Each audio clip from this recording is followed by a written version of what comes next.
empezar con un caso clínico. Una mujer de 27 años con un embarazo de 39 semanas acude a la sala de partos en trabajo de parto espontáneo.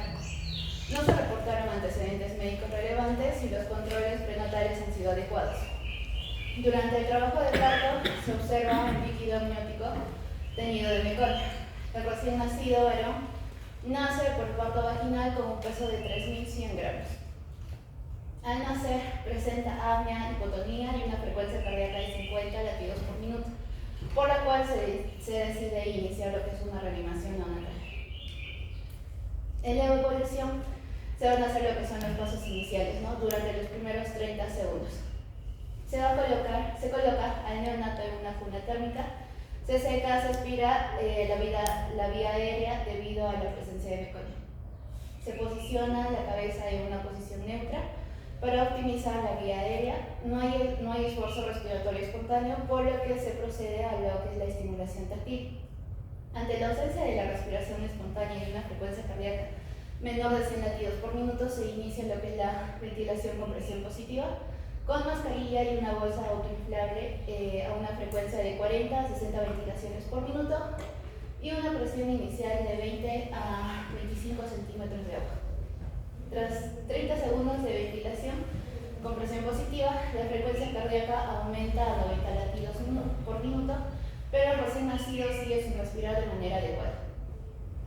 Esta frecuencia cardíaca empieza a bajar menos de 60 latidos por minuto, por lo cual se va a iniciar lo que son las compresiones torácicas en una relación de 3 a 1 con la ventilación. Y se va a usar lo que es la técnica de los pulgares en el esternón, que más adelante también se va a ver.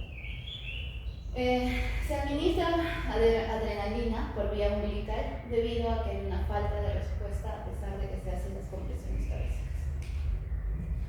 En cuanto a la resolución del caso, pues después de 1 minuto de las maniobras avanzadas, el neonato muestra una mejoría con una frecuencia cardíaca de 120 latidos por minuto y una respiración espontánea irregular. Se mantiene observación en UCI para el monitoreo de signos vitales y posible complicación por aspiración meconiana. En cuanto a las preguntas de discusión, tenemos cuáles fueron, ¿no?, los factores de riesgo prenatales que predispusieron al neonato a necesitar el RCP. No sé. Pedrito. ¿Cuáles fueron los factores de riesgo prenatales? ¿Cuáles piensas? Y si no, la segunda pregunta. ¿Por qué se utilizó ventilación a presión positiva en lugar de oxígeno pasivo? Bien. Otra de las preguntas es: ¿cuál es indicado administrar compresiones torácicas en la reanimación neonatal? Y por la última es: ¿cuál es el criterio para el uso de adrenalina en RCP neonatal? Bueno, a la respuesta de estas preguntas, los factores de riesgo que predispusieron al neonato a necesitar RCP, pues fue uno de ellos el líquido amniótico meconial, que nos va a sugerir, ¿no?, que va a haber un posible sufrimiento fetal, lo que va a aumentar el riesgo de la depresión neonatal al nacimiento. Y lo otro sería que hay una posible asfixia perinatal que pudo haber causado lo que es la apnea primaria o secundaria. Ahora, ¿por qué se utilizó la ventilación a presión positiva en lugar de oxígeno pasivo? Es porque el neonato presenta una apnea y una frecuencia cardíaca menos de 100 latidos por minuto, lo que va a indicar, ¿no?, la necesidad de BUT en lugar de solo oxígeno. ¿Cuándo es indicado administrar compresiones torácicas en la reanimación neonatal? Es recomendado cuando la frecuencia cardíaca es menor de 60 latidos por minuto, a pesar de ya haber iniciado, ¿no?, lo que es la ventilación a presión positiva efectiva durante 30 segundos. ¿Y cuál es el criterio para el uso de adrenalina en la RCP neonatal? Es, cuando se administra si la frecuencia cardíaca es menor a 60 latidos por minuto, a pesar de haber realizado 30 segundos de ventilación a presión positiva efectiva y de 60 segundos de compresiones torácicas bien coordinadas, ¿no? Bueno, en cuanto a la introducción, vamos a ver que los recién nacidos pues van a realizar una transición a la vida extrauterina sin ninguna intervención, ¿no? El 85% de los recién nacido atérmico respira durante los 30 segundos posteriores al parto. El 5% de los recién nacidos al término recibe ventilación con presión positiva. El 2% de los recién nacidos al término debe ser intubado. Esos son los porcentajes. De 1 a 3 bebés por cada 1000 partos pueden recibir lo que son compresiones torácicas o lo que es una medicación de emergencia. Ahora, ¿cuál es la diferencia entre un RCP en el adulto y un RCP en niños, ¿no? Mayormente el RCP en adultos se va a dar porque va a haber un paro cardíaco. Esto es porque en los adultos pues va a haber lo que es una arritmia en sí que va a impedir la correcta circulación de sangre a través del corazón, pero los adultos pues mantienen, ¿no?, lo que son los niveles normales de oxígeno y de dióxido de carbono tanto en sangre y bueno, los pulmones van a estar de aire. Y la reanimación pues en el adulto en sí se da para mantener, ¿no?, lo que es la circulación hasta que el corazón vuelva a funcionar. En cuanto al RCP en niños es muy distinto porque estos niños supuestamente pues nacen, ¿no?, con un corazón sano. Entonces el RCP es más para, se da más porque hay un paro respiratorio, ¿no? Va a haber una insuficiencia respiratoria que va a afectar el intercambio de oxígeno con dióxido de carbono. Fundamentos de la reanimación neonatal. Aquí vamos a ver los cambios fisiológicos producidos durante el parto y después de este. Vamos a ver el algoritmo de reanimación neonatal y las competencias del personal de salud. Bueno, los cambios fisiológicos producidos antes del parto, o bueno, el bebé antes del parto, vamos a tener entendido que pues bueno, el pulmón va a estar lleno de líquido. Entonces, este no participa, ¿no?, en lo que es el intercambio gaseoso. El oxígeno va a provenir netamente de la madre a través de la placenta. La sangre oxigenada va a viajar por la vena umbilical y va a evitar, ¿no?, que los pulmones, evita a los pulmones. Esto se da porque el foramen, porque va a haber lo que es el foramen oval y el conducto arterial. Entonces solo va a pasar, pues el oxígeno solo va a llegar a lo que es el cerebro o el corazón. Pero cuando el bebé ya nace, después de nacer, el bebé va a tomar sus primeras respiraciones, lo cual va a favorecer a lo que es la absorción del líquido pulmonar y va a haber, ¿no?, la expansión de los alvéolos con aire.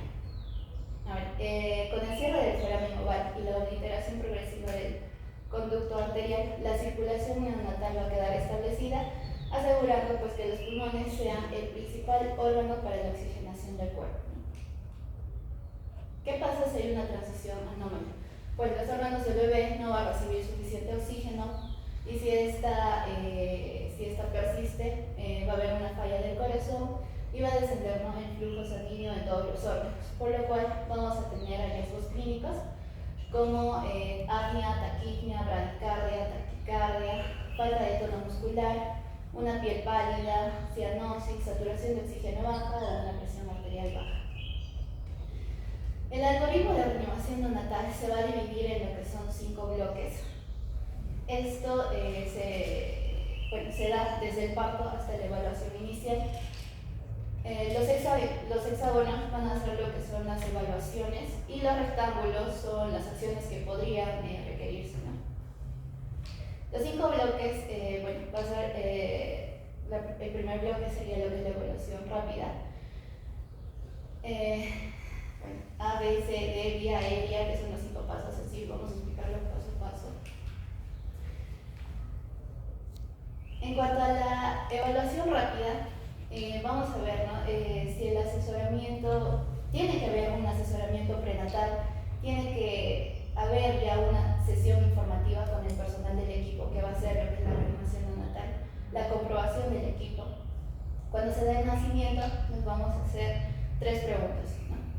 ¿Es una gestación a término? ¿Tiene buen tono? ¿Respira o llora? En el caso que estas preguntas sean sí, pues el bebé va a permanecer con la madre durante los pasos iniciales y se va a dar, ¿no?, la atención de rutina y la evaluación cotidiana. En en el caso de que una de estas preguntas sea un no, vamos a pasar a los 5 pasos, que es calentar, secar, estimular y abrir lo que es la vía aérea y aspirar si es necesario, ¿no?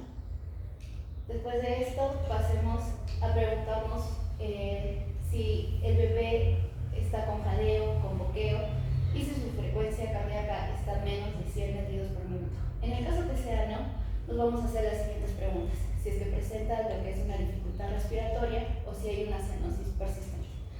En el caso que sea no, pues va a pasar con la madre, va a recibir la atención de rutina y la evaluación continua, ¿no? En el caso que sea así, vamos a abrir la vía aérea, vamos a aspirar si es necesario, vamos a usar el pulso oxímetro, vamos a administrar oxígeno si es necesario y vamos a considerar la aplicación de CPAP. En cuanto ha sido esta respuesta, es un sí a que nuestro bebé presenta jadeo, boqueo, apnea o una frecuencia cardíaca menos de 100 latidos por minuto, vamos a empezar a ventilar, con ventilación a presión positiva, vamos a usar pulsioximetría y vamos a considerar el uso de un monitor cardíaco. Después de haber hecho eso, volvemos a evaluar y nos volvemos a preguntar si la frecuencia cardíaca es menos de 100 latidos por minuto. En el caso que sea no, pues vamos a pasar a cuidados posteriores a la reanimación. En el caso que sea así, vamos a garantizar una ventilación adecuada. Vamos a considerar el uso de un tubo endotraqueal o una mascarilla laringea y vamos a usar lo que es el monitor cardíaco, ¿no? Ya que este es más específico. En el caso, y nos volvemos a preguntarnos, en el caso que nuestra frecuencia cardíaca sea menos de 100 latidos por minuto, en el caso que no sea, vamos otra vez a evaluar y otra vez evaluamos. Si es menos de 100 latidos, otra vez garantizamos una ventilación adecuada, consideramos el uso de un tubo endotraqueal, una mascarilla laringea. En el caso que no, otra vez pasamos a cuidados posteriores. En el caso que tenga nuestro bebé menos de 60 latidos por minuto, vamos a insertar lo que es un tubo endotraqueal o una mascarilla laringea. Y se va a empezar con las compresiones torácicas.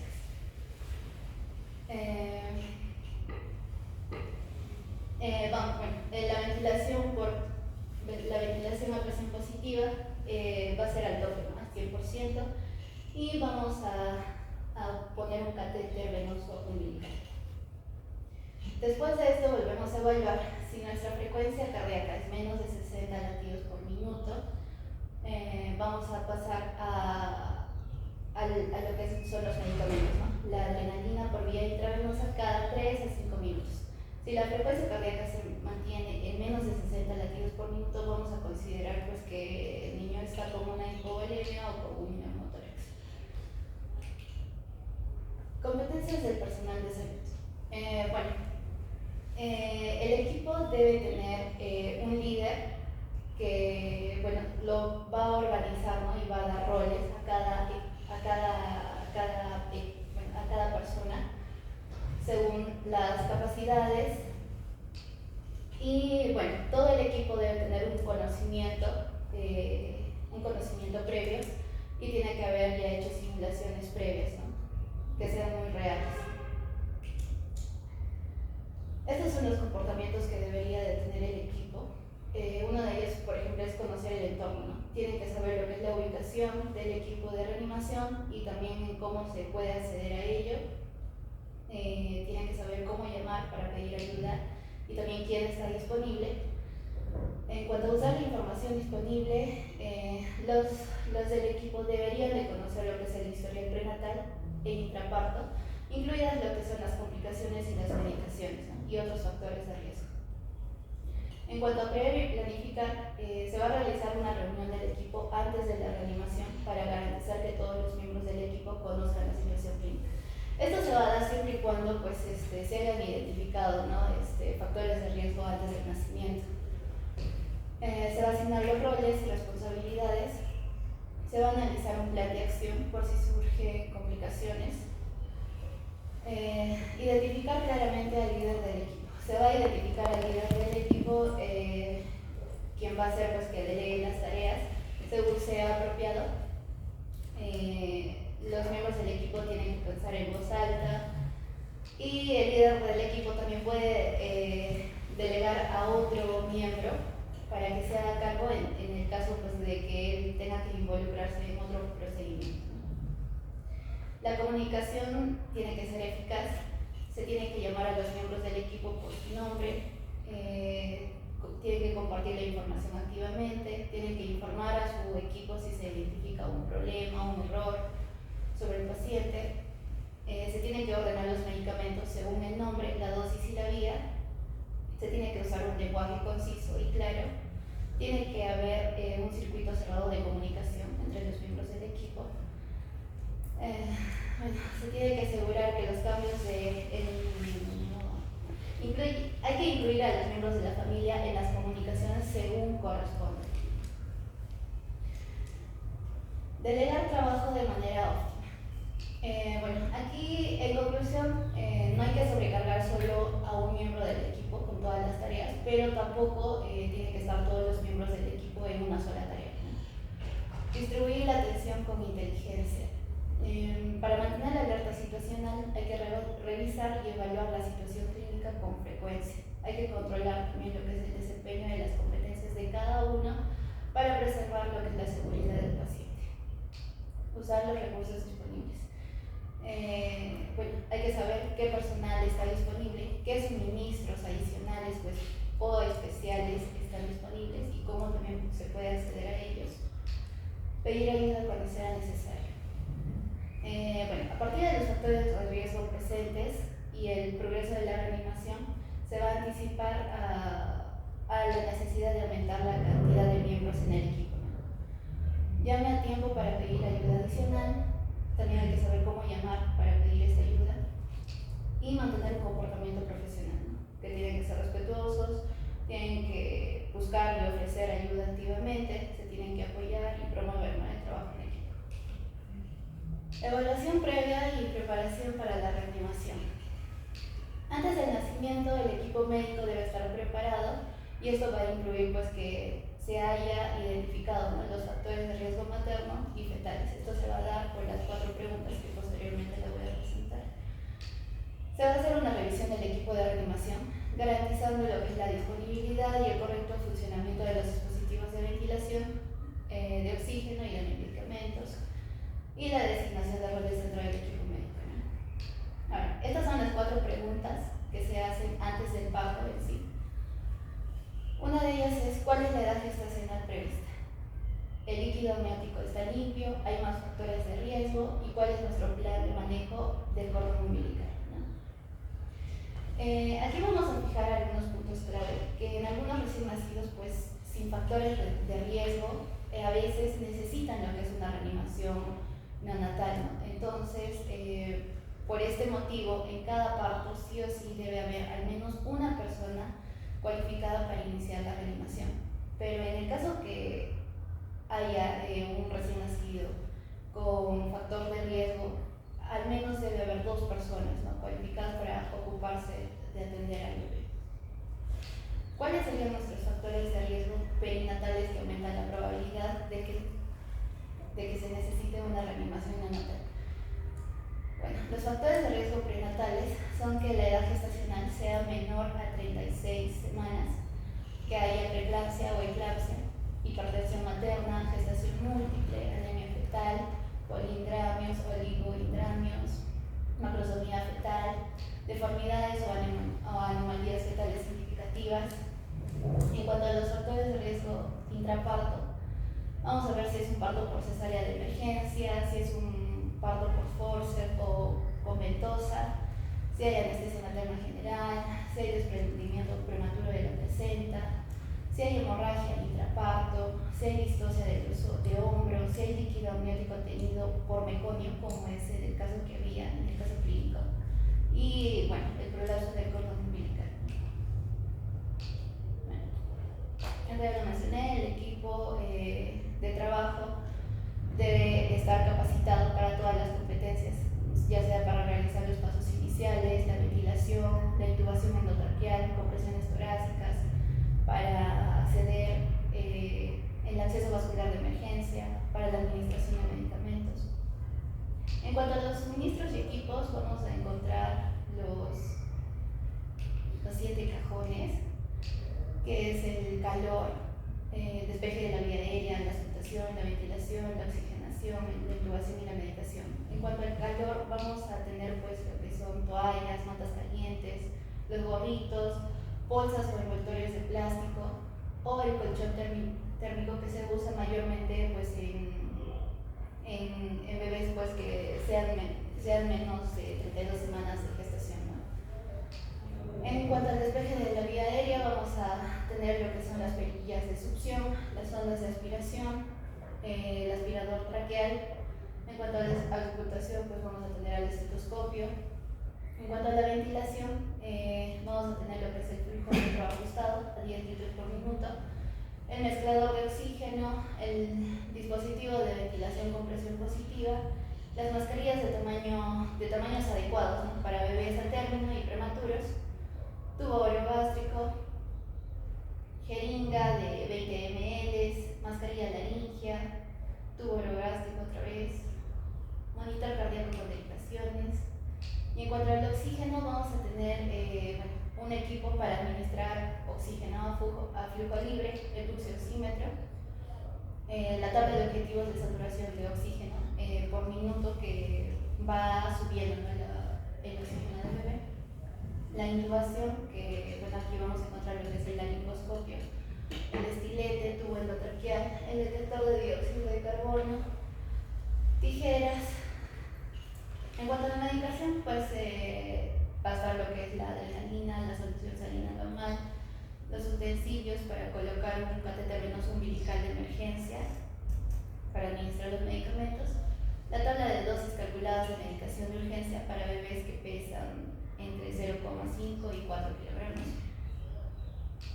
Y bueno, en cuanto a las medidas generales, vamos a tener que en los momentos previos al parto tenemos que comprobar, ¿no?, que la temperatura y el ambiente de la habitación sea la adecuada. Tenemos que encender la fuente de calor. Las toallas tienen que estar precalentadas para secar al niño. Tenemos que comprobar que todo el material esté listo para ser usado. Tenemos que preparar la medicación, la medicación que va a ser usada si es necesario. Y hay que tomar las medidas de protección frente a posibles contagios, ¿no? La reanimación en el neonato prematuro, si se anticipa que el bebé pues, va a tener menos de 32 semanas de gestación, se va a preparar lo que es una bolsa de polietileno, ¿no?, para que no pierda mucho calor. La cebopuna también, que tiene que estar caliente, que puede ayudar a mantener su temperatura. Las máscaras de resucitación para pretérminos, las hojas del laringoscopio, talla 0, que es la opcional, y los tubos endotraqueales, ¿no?, apropiados. Y también hay que considerar tener surfactante disponible si el bebé es esperado con menos de 30 semanas de gestación, ¿no? Hay que mantener la temperatura del recién nacido. La temperatura ambiente va a ser, hay que mantenerla entre 23 a 25 grados centígrados. Hay que precalentar la cuna radiante antes del nacimiento. Después del nacimiento hay que colocar un gorro en la cabeza del bebé y bueno, vamos a mantener la temperatura axilar entre 36.5 a 37.5 grados. Bueno, volvemos a lo que son los pasos iniciales del cuidado de un recién nacido. Como les decía, hay que hacernos siempre, ¿no?, estas 3 preguntas: si el bebé parece haber nacido a término, si el bebé tiene un buen tono muscular, si el bebé respira o llora, y de acuerdo a esto pues vamos a tomar las decisiones, ¿no?, si pasamos a los 5 pasos o es que va a permanecer con la madre. Después de esto, de los 5 pasos, por ejemplo, de haber ya después de los 5 pasos, se va a preguntar otra vez, ¿no?, si el bebé tiene jadeo, si tiene boqueo, si la frecuencia cardíaca es menos de 100 latidos por minuto. En el caso que seas, pues sí, se va a usar, por ejemplo, la ventilación a presión positiva y se va a utilizar la tabla en sí, ¿no?, con los objetivos de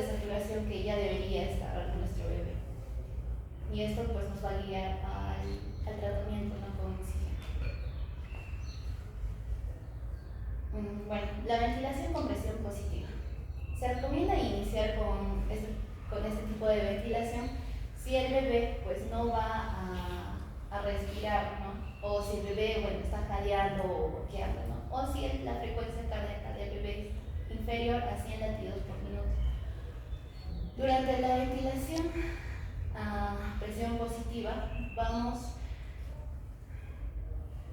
durante la ventilación a presión positiva, en recién nacidos que tengan 35 semanas de gestación se va a usar lo que es un frío de 21%.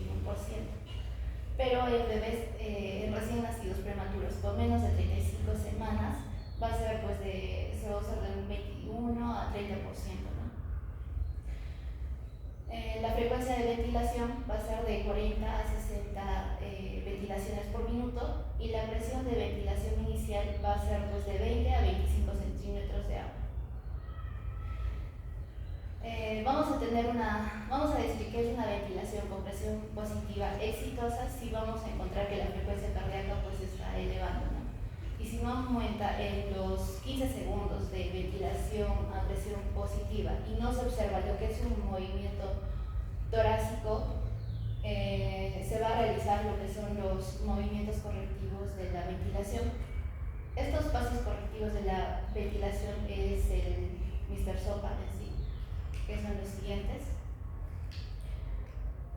Vamos a ajustar lo que es la mascarilla, vamos a cambiar la posición de la cabeza y el cuello, vamos a aspirar la boca y la nariz, vamos a abrir la boca, vamos a aumentar lo que es la presión y vamos a buscar lo que es una vía aérea alternativa.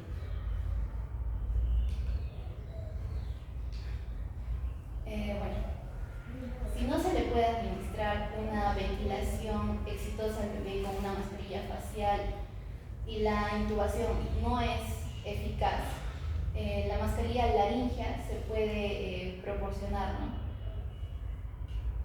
Ahora, si la frecuencia cardíaca es menos de 60 latidos por minuto, después de los 30 segundos de que se ha realizado lo que es la ventilación a presión positiva con una mascarilla facial que insufle los pulmones, pues se va a reevaluar lo que es la técnica de ventilación, se va a considerar si es necesario realizar los pasos correctivos en la ventilación, se va a ajustar lo que es la FIO2 según las indicaciones de la pulsioximetría. Y con otro paso sería insertar una vía aérea alternativa, ¿no? Ya sea un tubo endotraqueal o una mascarilla laringea. Y se va a realizar los 30 segundos de ventilación a presión positiva. Después de estos pasos, si la frecuencia cardíaca sigue inferior a 60 latidos por minuto, pues se va a tener que aumentar sí o sí la FIO2 al 100% y se va a iniciar ya con las compresiones torácicas. ¿Cómo prepararse para iniciar la ventilación con presión positiva? Uno de los miembros del equipo tiene que estar en la cabecera del bebé para brindarle, ¿no?, lo que es la ventilación asistida. Se va a encargar en sí para abrir la vía aérea, sostener la mascarilla sobre el rostro del bebé. Y al lado de la cama va a estar el otro miembro que se va a encargar en sí de evaluar, ¿no?, el movimiento torácico, escuchar la frecuencia cardíaca y los ruidos respiratorios y asistir con la colocación del pulsiosímetro y el monitor cardíaco. ¿Cómo posicionar la mascarilla sobre el rostro del bebé? Sí hay variedad de tamaños de mascarilla. Las mascarillas de estos bebés tienen un borde acolchonado o suave y flexible y vienen en dos formas, ¿no?, lo que es la anatómica y la redonda. Las mascarillas anatómicas se colocan con la parte puntiaguda sobre la nariz y la mascarilla debe descansar sobre lo que es el mentón y cubrir lo que es boca y nariz, ¿no?, pero no los ojos. Y la ventilación no va a tener éxito si hay una fuga de aire, ¿no? Frecuencia de ventilación con presión positiva. La frecuencia, como ya lo mencioné, es de 40 a 60 por minuto y se va a contar en voz alta, ¿no?, para ayudar a mantener la frecuencia correcta. Lo que mayormente se utiliza es ventilar 2, 3, ventilar 2, 3, ventilar 2, 3, ¿no? Se va a decir ventilar mientras se aprieta la bolsa o se bloquea la tapa de la pieza ente y se va a soltar cuando digamos 2, 3.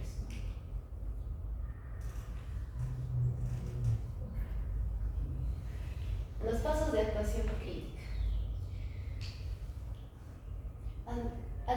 Administrar ventilación a presión positiva para obtener un movimiento torácico. Este se va a administrar pues, por 30 segundos y se va a ir interrumpiendo gradualmente. Si el bebé tiene una frecuencia cardíaca de más de 100 latidos por minuto y llora antes de los 30 segundos de la ventilación, se va a controlar, se va a controlar la frecuencia cardíaca después de estos 30 segundos, con un movimiento torácico. Si la frecuencia cardíaca está más de 120 latidos por minuto, su saturación ha subido y hay un esfuerzo respiratorio inconstante, pues se va a continuar otra vez con la ventilación y se va a ajustar lo que es la concentración de oxígeno según lo que es la pulsioximetría, se va a controlar lo que es la frecuencia cardíaca y el esfuerzo respiratorio. Ahora, si la frecuencia cardíaca está con 140 latidos por minuto, se va a observar un aumento del esfuerzo respiratorio espontáneo del bebé y va a haber también lo que es un tono muscular mejor, Entonces vamos a empezar a interrumpir gradualmente otra vez lo que es la ventilación. En el caso que la frecuencia cardíaca sea de 140 latidos por minuto y el bebé ya está realizando lo que es un esfuerzo respiratorio fuerte y continuo, se continúa con oxígeno a flujo libre, y se interrumpe por completo lo que es la ventilación a presión positiva.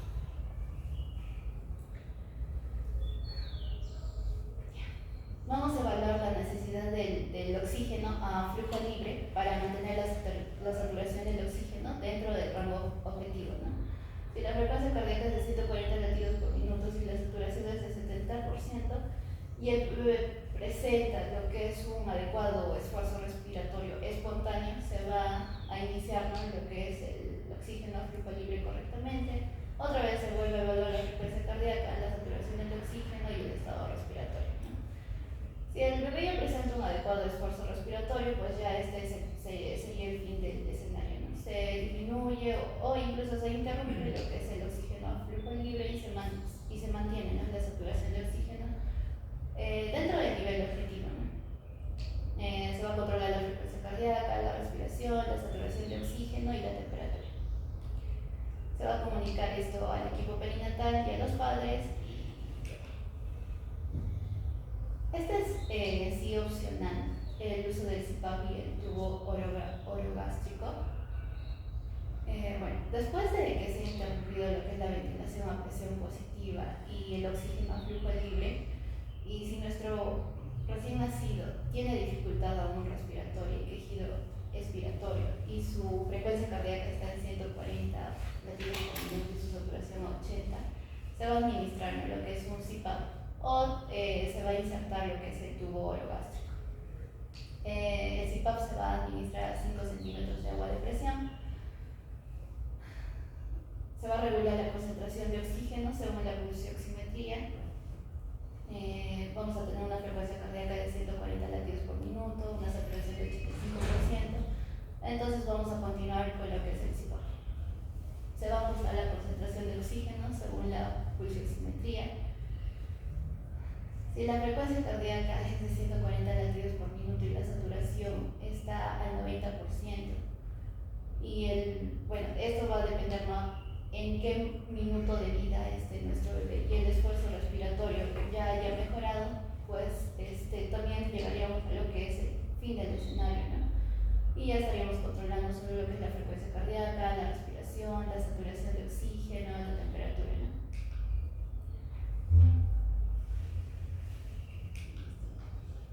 Pasamos a las compresiones torácicas. Como ya les había dicho, hay la técnica de los 2 pulgares, que en sí se hace para deprimir el esternón, mientras las manos pues van a rodear lo que es el torso y los dedos van a sostener lo que es la columna. Esta es la técnica que se prefiere en sí, para tener una buena compresión torácica. Ahora, la profundidad de la compresión debe ser de 1/3 del diámetro antero-posterior del tórax. No se deben retirar los dedos después de cada masaje cardíaco, ya que se puede perder todo el tiempo en localizar otra vez el sitio, se puede perder el control de la profundidad del masaje y se puede comprimir en un lugar incorrecto, y lesionar el tórax.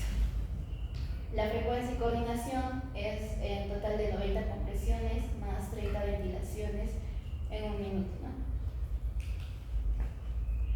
En cuanto a la canalización de los vasos umbilicales, bueno, esto mayormente se hace para administrar, ¿no?, lo que es más rápidamente lo que es la adrenalina.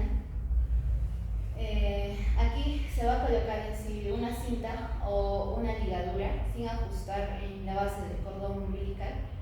Vamos a pinzar el extremo distal con una Kelly. Vamos a limpiar lo que es con una solución antiséptica.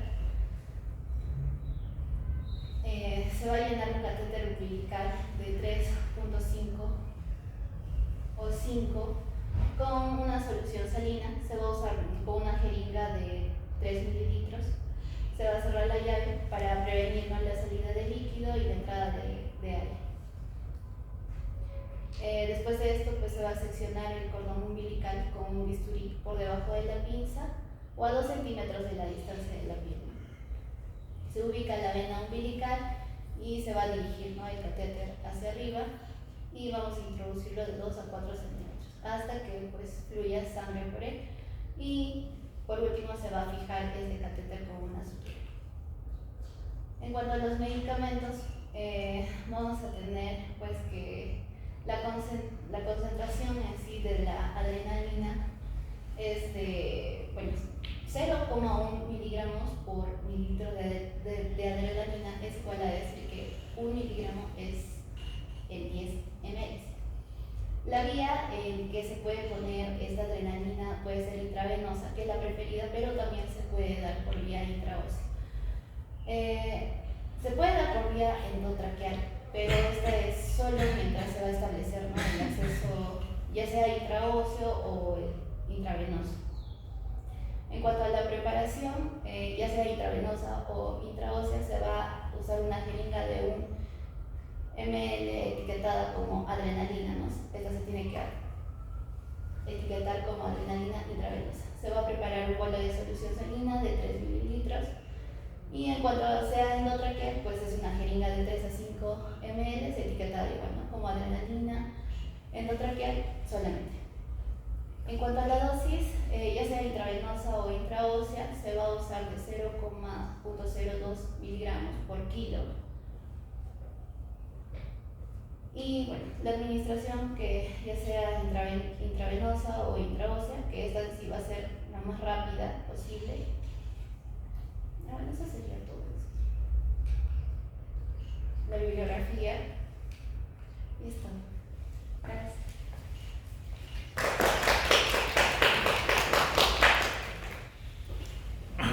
Bueno, en realidad este tema ha sido bien amplio. Normalmente se hacen 2 personas. Has tratado de reducirlo bastante. Yo le pedí que desarrolle un poco más el algoritmo. Así que, en realidad, en una hora, con un poco menos de presentación, no vamos a poder resolver todo lo que es el programa de reanimación. Pero nos da unas pautas teóricas como para que ustedes puedan aplicarlas en sus prácticas, en sus unidades. Muy bien, si hubieran preguntas para la compañera y para mí. ¿Qué dicen? Sí, por allá arriba. Sí, la frecuencia cardíaca es menos de 60. ¿Comienzo del manejo inicial o comienzo de la Si la frecuencia cardíaca del bebé es menos de 60 latidos por minuto,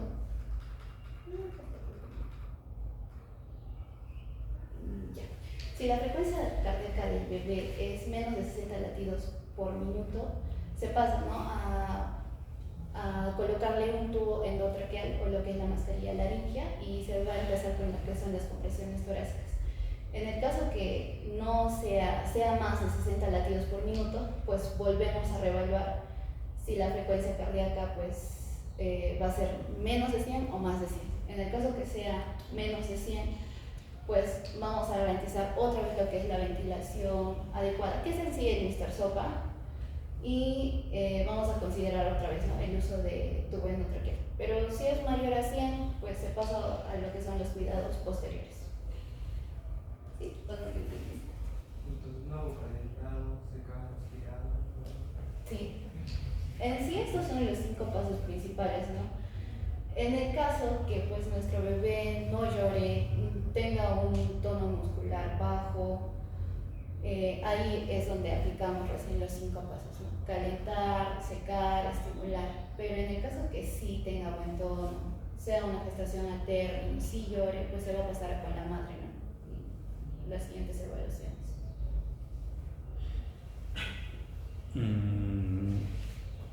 Se supone que para ir avanzando en el algoritmo se debe tratar de cumplir los criterios claros de los primeros pasos, ¿no? Si uno cumple esto y el paciente no responde, tenemos que continuar haciendo el algoritmo y inicialmente tú ya en el primer paso ya posiblemente ya hiciste un secado adecuado, ya estimulaste, ¿no? Entonces ya no sería práctico el que regreses a hacer eso cuando si tu paciente está con una frecuencia muy baja y que el siguiente paso ya sea un intubar o otra cosa, ¿no? Entonces es importante mantener un poco el esquema, pero cumpliendo cada uno de los pasos, porque si no vamos a hacer los pasos, no los vamos a cumplir bien, nos vamos a quedar en el aire y vamos a decir, oye, no hice esto, voy a mejorar o lo vuelvo a hacer y se me hace todo un problema. Creo que mantener el esquema del algoritmo en la cabeza nos ayuda mucho, ¿no? Los primeros pasos, hasta ventilación a presión positiva, son quizás los que ustedes deberían manejar más. Son los que ustedes deberían recordar más porque es lo más probable que llegando hasta antes de BPP o inclusive con BPP podamos resolver la gran mayoría de casos. Y es mucho más raro que ya lleguemos a hacer o una intubación o llegar a hacer compresiones, porque ya significa que ahí llegar a hacer compresiones, si antes no ha respondido ya nuestro paciente, significa que probablemente el paciente ya estuvo muy asfixiado, ¿no? Y ha habido ya un componente más largo, un proceso más largo de hipoxia, ¿no? Entonces,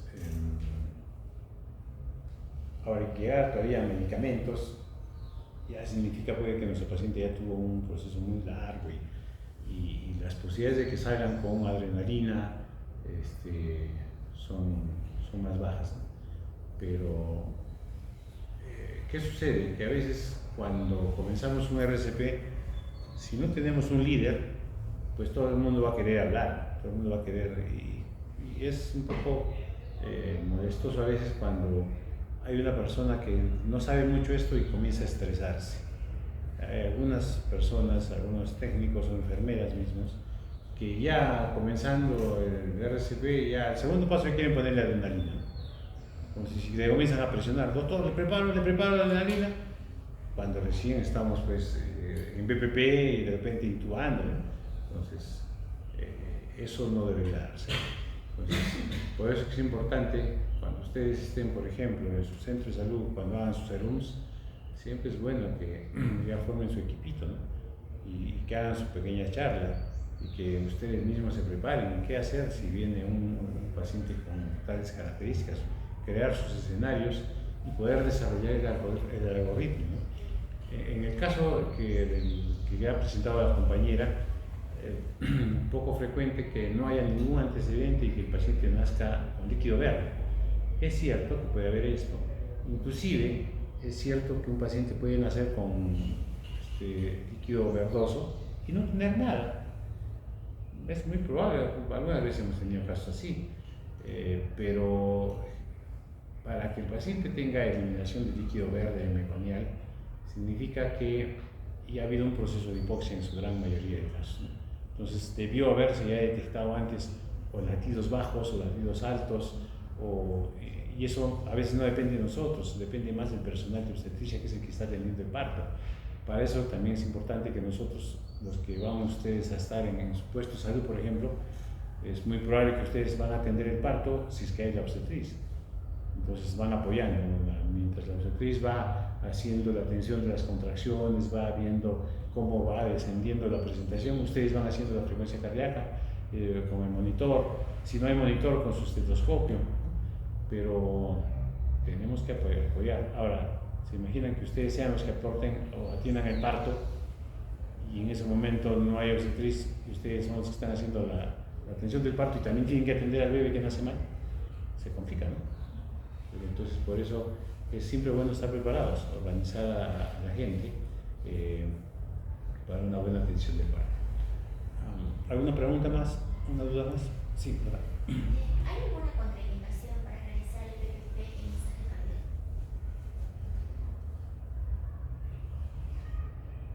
No, la verdad es que no he visto contraindicaciones. Contraindicación de BPP. O sea, que no le hago BPP, ya, bueno, creo que nos regresaríamos a ese rectángulo que dice, o a las preguntas, ¿no? Si mi paciente está respirando, tiene un poco de respiración, esa sería una contraindicación de hacer BPP. Significa que mi paciente está haciendo un poco de esfuerzo respiratorio. Si mi paciente no está en apnea, es una contraindicación para hacer BPP. Si el paciente tiene más de 100, es una contraindicación. Entonces, quizás por ahí es la situación, ¿no? O sea, más que verlo como una contraindicación, sería bueno aprender más bien la indicación. Yo voy a hacer BPP cuando mi paciente esté o en apnea, o sea, no esté respirando, o cuando tenga una respiración de esas jadeantes. Una respiración jadeante es una respiración bien irregular, ¿no? Por ejemplo, más o menos algo así, ¿no?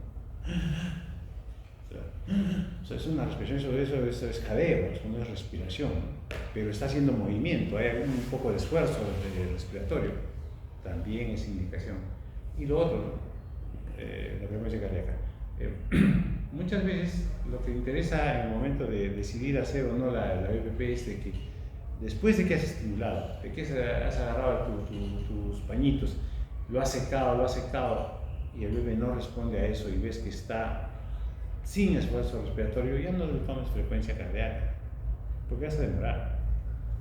Ya tú dudas, si está en apnea, ya comienza a hacer bebé. O la otra, de que tú estás en duda, el paciente lo ves medio que respira, tómale en ese momento la frecuencia cardíaca. Si está medio que respira por ahí, pero su frecuencia es 90, ya hazle su bebé. O sea, tiene que ser uno de los tres. No esperes a que los tres se cumplan, ¿no? O uno de los tres te ya puedes decidir. Y respecto a intubación, si has cumplido todos los factores previos, has hecho BPP y has hecho blister sopa y a pesar de eso no sale, te toca intubarlo. Ahora, a veces intubamos a los pacientes cuando ya tenemos un poco de experiencia, los intubamos ya de frente. Por ejemplo, nace un bebé que es muy chiquito, prematurito, que quizás la obstetriz o el ginecólogo te dice van a hacer un bebé de 28 semanas. Con 28 semanas tú ya estás asumiendo que está alrededor de 1 kilo menos, ¿no? Entonces,